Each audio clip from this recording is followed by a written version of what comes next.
নারী বিশ্বকাপ ক্রিকেটে ইন্ডিয়া পাকিস্তান ম্যাচে পাকিস্তান ব্যাটার মুনিবা আলী তাকে কিন্তু আমরা দেখেছি অদ্ভুতরে একটা রান আউটের শিকার হতে।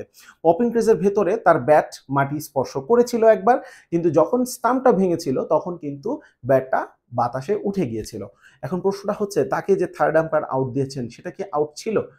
এক সময় কিন্তু নিয়ম ছিল যে স্টাম্প যখন ভাঙবে তখন মাটিতে ব্যাট বা শরীর বা যে কোনো একটা পার্ট শরীরের কিন্তু মাটিতে স্পর্শ থাকতে হবে।